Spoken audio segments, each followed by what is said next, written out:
বাংলার সন্তান নিজ ধর্মে উদাসীন নাস্তিক সমান। হেন যুগে বিপর্যস্ত হিন্দু জাতিকে সংঘবদ্ধ, শক্তিশালী এবং আত্মরক্ষায় সুপ্রতিষ্ঠিত করবার জন্য এই সংঘাধিবেশনের প্রবর্তন হয়েছিল। এই সংঘাধিবেশনে যারা আসে তাদের অন্তর নির্মল হয়, অন্তর একদম শুদ্ধ সাত্বিকতায় পরিগ্রহ করে। এই নির্মল অন্তঃকরণ নিয়ে যদি কেউ ইষ্ট চিন্তা করে তাহলে জীবনমুক্ত হবেই হবে। এই জীবনমুক্ত হবার জন্যই কিন্তু আমরা এই সংঘাধিবেশনে ছুটে আসি। এই সংঘাধিবেশনে আসা আমাদের অতীব কর্তব্য।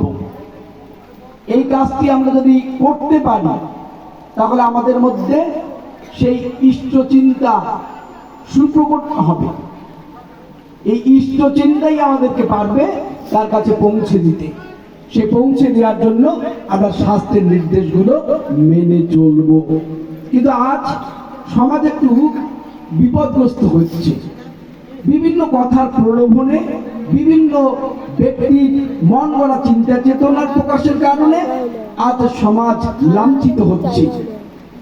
কোন পথ চললে, কোন পথ অনুশীলন করলে যে আমরা সেই গন্তব্যে পৌঁছতে পারবো সেটা অনেকের কাছে এখন দুরূহ হয়ে গেছে।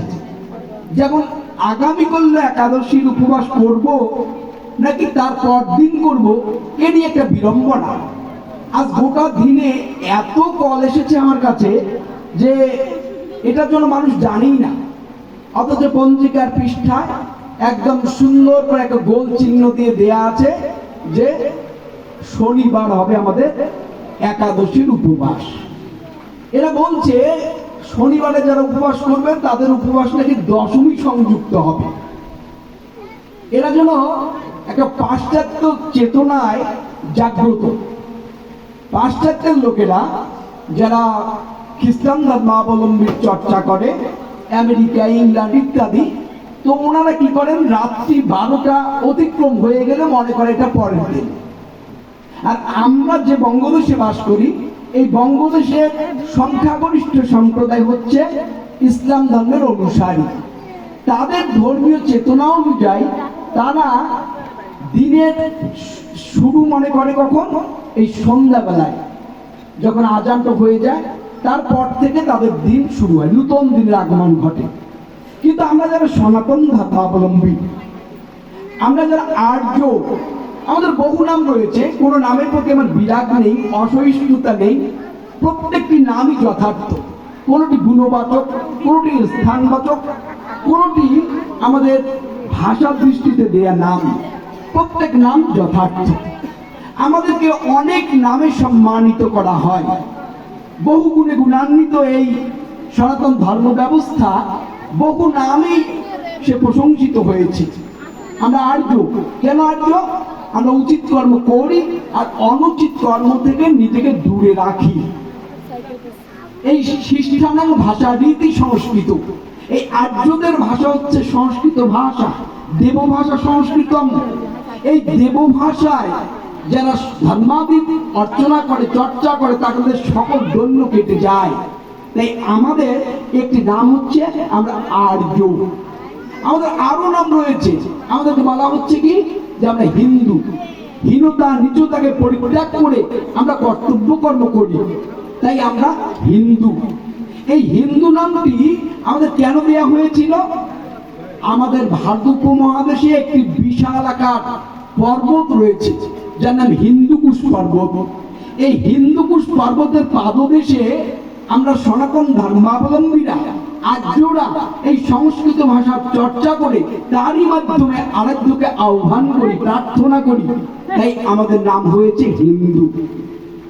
আরো নাম রয়েছে। বিদেশিরা মনে করে যে তারা নাকি সিন্ধু নদকে সিন্ধু বলতে পারত না, আর ওই নদের অববাহিকায় যারা বসবাস করেছে তারা বলতো তাদেরকে যে এরা হচ্ছে হিন্দু।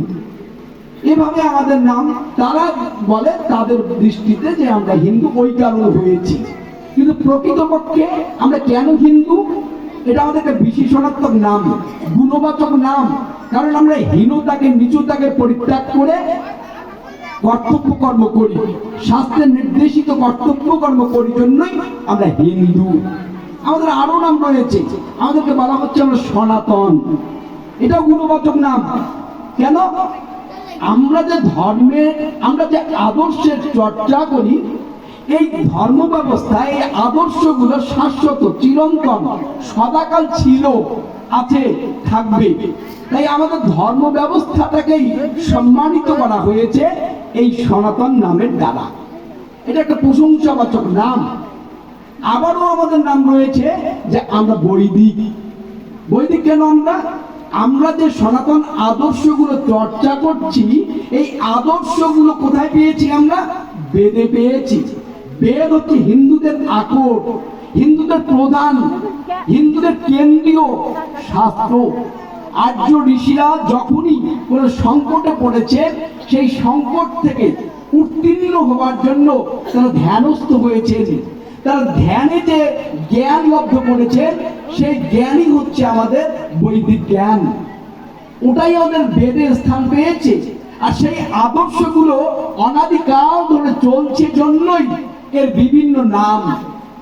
মূলত আমরা এমন এক আদর্শের চর্চা করি যে আদর্শ শাশ্বত, চিরন্তন, যার কখনো বিকার হয় না।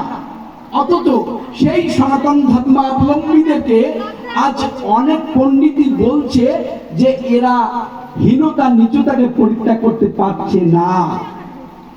এরা কি করছে? এখন